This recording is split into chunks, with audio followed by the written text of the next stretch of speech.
ಮನೆ ಕನ್ಸ್ಟ್ರಕ್ಷನ್ ಮಾಡ್ಬೇಕಾದ್ರೆ ಒಂದು ದೊಡ್ಡ ಪ್ರಾಬ್ಲಮ್ ಅಂದರೆ ಏನು ಅಂತಂದರೆ ಎಲ್ಲಿ ಟ್ಯಾಂಕ್ ಬರುತ್ತೆ, ಎಲ್ಲಿ ಸಂಪ್ ಬರುತ್ತೆ, ಎಲ್ಲಿ ಫಿಟ್ ಬರುತ್ತೆ ಅನ್ನೋದೇ ಒಂದು ಎಲ್ಲರಿಗೂ ಪ್ರಾಬ್ಲಮ್ಮು.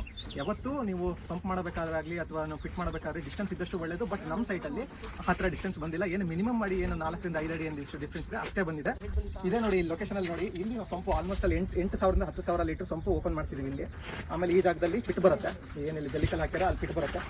ಅದಕ್ಕೂ ನಮಗೆ ಆಲ್ಮೋಸ್ಟ್ ಅಲ್ಲಿ 5 to 6 ಅಡಿ ಡಿಫ್ರೆನ್ಸ್ ಬರುತ್ತೆ. ಯೂಶಲಿ ಸಂಪ್ ಯಾವಾಗಲೂ ಏನು ಅಂತಂದ್ರೆ ಈ ಸೈಡ್ ಫಿಟ್ ಬಂತು ಅಂದರೆ ಆ ಸೈಡಲ್ಲಿ ನಮಗೆ ಸಂಪ್ ಇರಬೇಕು. ಬಟ್ ಆ ಥರ ಆಗಲಿಲ್ಲ. ಮತ್ತು ನಿನ್ನೆ ಕವರ್ ಮಾಡೋದು ಮತ್ತಿತ್ತು ನನಗೆ. ನೆನ್ನೆ ನಾನು ಬಿಸಿ ಇದ್ದೆ. ಸೊ ನೆನ್ನೆ ಆಲ್ಮೋಸ್ಟ್ ಅಲ್ಲೆಲ್ಲ ಫೌಂಡೇಶನ್ಗೋಸ್ಕರ JCB ವರ್ಕ್ಗಳೆಲ್ಲ ಮಾಡ್ಕೊಂಡಿದ್ದಾರೆ. ಸೊ ನೆನ್ನೆ ಆಲ್ಮೋಸ್ಟ್ ಅಲ್ಲಿ 3-3.25 ಗಂಟೆ JCB ಓಡಿದೆ. ಸೊ ಅದ್ರದ್ದು ಅಮೌಂಟ್ ಬಂದ್ಬಿಟ್ಟು 3,800 ರೂಪಾಯಿ ನಾನು ಪೇಮೆಂಟ್ ಮಾಡಿರೋದು.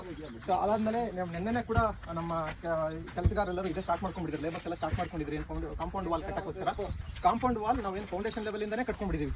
ಏನಕ್ಕೆ ಅಂತಂದರೆ ಸೇಫ್ಟಿ ವೈಸ್ ಇರುತ್ತೆ, ಮತ್ತು ಏನು ಭಾಳ ಬಾಳಿಕೆ ಬರುತ್ತೆ, ಗಟ್ಟಿ ಇರುತ್ತೆ ಅಂದ್ಬಿಟ್ಟು ಆ ಪ್ಲಾನ್ ಮಾಡ್ಕೊಂಡಿದ್ದೀವಿ. ಇದ್ರ ಒಳಗಡೆ ನಮಗೆ ಫೌಂಡೇಶನ್ ವಾಲ್ಗಳು ಬರುತ್ತೆ. ಸೊ ನಿನ್ನೆ ನಾನು 650 ಸಿಮೆಂಟ್ ಬ್ಲಾಕ್ಸ್ಗಳನ್ನ ಆರ್ಡರ್ ಮಾಡಿದ್ದು.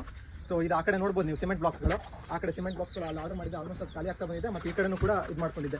ಸಿಮೆಂಟ್ ಬ್ಲಾಕ್ಸ್ಗಳು ಯಾವತ್ತು ನೀವು ಹಾಕಿಸ್ಕೊಳ್ಬೇಕಾದ್ರೆ ಎಂಡ್ ಹಾಕಿಸ್ಕೊಂಡ್ರೆ ಒಳ್ಳೆಯದು. ಇವತ್ತು ಕೂಡ ಒಂದು ಟ್ರ್ಯಾಕ್ಟರ್ ಸಿಮೆಂಟ್ ಬ್ಲಾಕ್ಸ್ ಆರ್ಡರ್ ಮಾಡಿದ್ದೀನಿ. ಅದು ಬ್ಯಾಕ್ ಸೈಡಲ್ಲಿ ಬರುತ್ತೆ. ಏನಕ್ಕೆ ಅಂದರೆ ಲೇಬರ್ಸ್ಗಳಿಗೆ ತೊಗೊಂಡು ಎಲ್ಲ ಆಪರೇಷನ್ ಮಾಡೋಕ್ಕೋಸ್ಕರ ಈಸಿ ಆಗುತ್ತೆ ಅಂದ್ಬಿಟ್ಟು ಇಷ್ಟು ಮಾಡಿದ್ದೀನಿ. ಇದು ಓವರ್ ಆಲ್ ಅಪ್ಡೇಟ್ ಟಿಲ್ ನಾವು. ಓಕೆ, ಟುಡೇ ಈವ್ನಿಂಗ್ ನಾನು ಮತ್ತೆ ಅಪ್ಡೇಟ್ ಮಾಡ್ತೀನಿ ಏನೇನು ಪ್ರೋಗ್ರೆಸ್ ಆಗಿದೆ ಅಂತ. Thank you. Please follow and subscribe.